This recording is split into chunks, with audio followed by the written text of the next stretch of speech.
classic story of three blind men who are all arguing over describing an elephant. And one of them has grasp of the elephant's tail, another the elephant's trunk, and yet another the elephant's leg. And they're trying to describe and say what they're feeling and what this is. So today I'm going to share my version of the elephant with you. I had sort of a unique perspective and a unique relationship, as I think all of us probably have. And one thing that I'll encourage all of you to do over the next couple of days, share your version of Rohit with one another, and let us leave each other with sort of that, his legacy and understanding of who he was for each of us, so that can kind of go into everybody's element of their picture of him.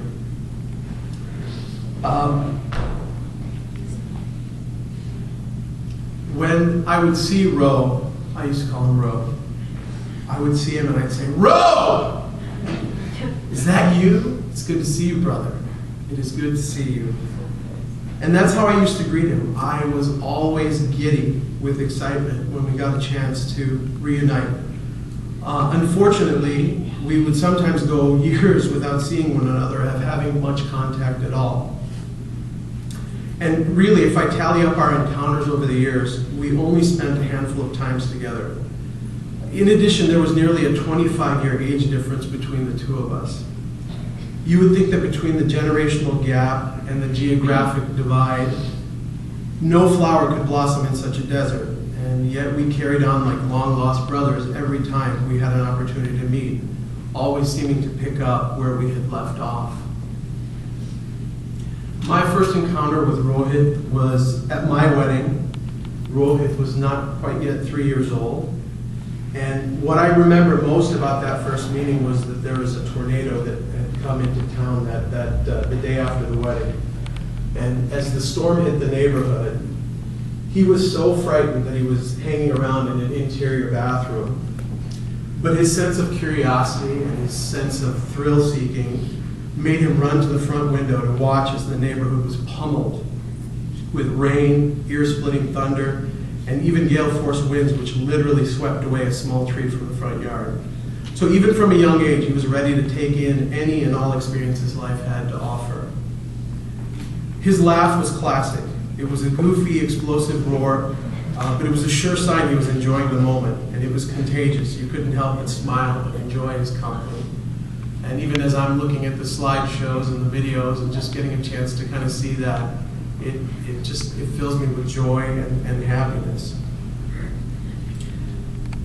When Rohit was around, no piano was safe in his presence. He would take a seat and turn a silent room into an orchestra hall, his fingers working the magic on the ivory. And if you happen to be in a hotel lobby or a restaurant lounge and the piano was locked, he'd try his skill as a locksmith too. Rohit inherited his father's artistic talents. Ro could often be found doodling. In the early days, it was renditions of Batman or Spider-Man or vehicles they might possess. And as his skills enhanced, glimmers of his creative genius would peek through with his psychedelic, mind-bending images that would just wow you. And whether it was on paper or creating decorative shoes or painting storefront windows, he demonstrated that he had a gift. Now, let's not give him too much credit. On occasions, he would have someone sit for a portrait and the result would look nothing like his model. Then he'd just laugh it off and give him that goofy grin and that smirk of his, and all was well. Along with that love of art, he had his mother's business savvy, and when the two talents could be brought together, all was in harmony. I can remember a Christmas vacation together spent combing every comic book and video store in town to hunt for some rare comic or a DVD with a replica of a Batmobile or whatnot that he dreamt of selling on eBay and making a small fortune. I learned to never share nachos or quesadillas with him. Within moments of a plate arriving at the table, it would vanish, and you'd be lucky to be left with a few sprigs of green onion or a bit of chopped tomato. He was a true connoisseur of nacho cheese. But you know, it wasn't all pretty with Rohit. He had gone through some very rough times for a couple of years. He was making choices that were putting him as well as his relationships with family and friends in jeopardy. He was living on the edge and sometimes falling off of it. But I remember exactly when that changed. December 24th, 2012, almost 2 years and 3 months to the date. It's tattooed on my mind, just as it's literally tattooed on Ro's chest. That is true. I know that's there. It wasn't a henna tattoo, right? So Ro and I had a heart-to-heart. We talked about who he was and how he saw himself and as what he wanted his life legacy to be. And in his heart, he was grateful. He was grateful for all the talents that he possessed. He was grateful for all the relationships and all the love that he felt from so many people. And so he made a decision. Ro chose to be his greatest self. He chose to focus his talents and skills and to realize his greatest potential. And therein lies the irony. When he was traveling on the rougher path, he traveled safely. And when he changed his destination, when he chose the path to his greatest self, he was taken from us. But he leaves an incredible legacy for us.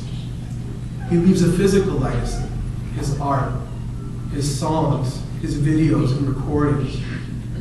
He leaves a permanent print on our hearts and on our minds.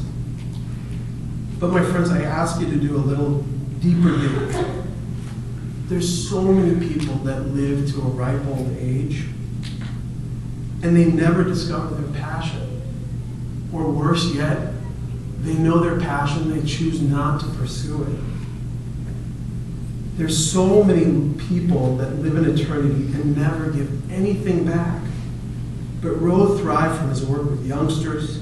He loved helping shape sort of the next generation of greats that were coming along.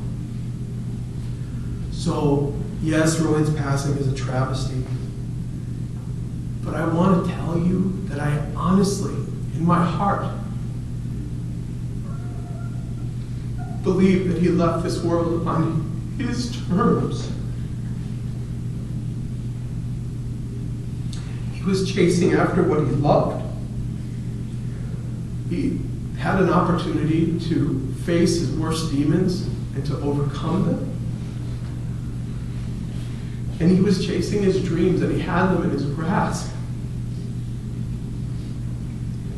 And that is something powerful. And you should think about that and let that be his legacy. Ro! I love you, brother.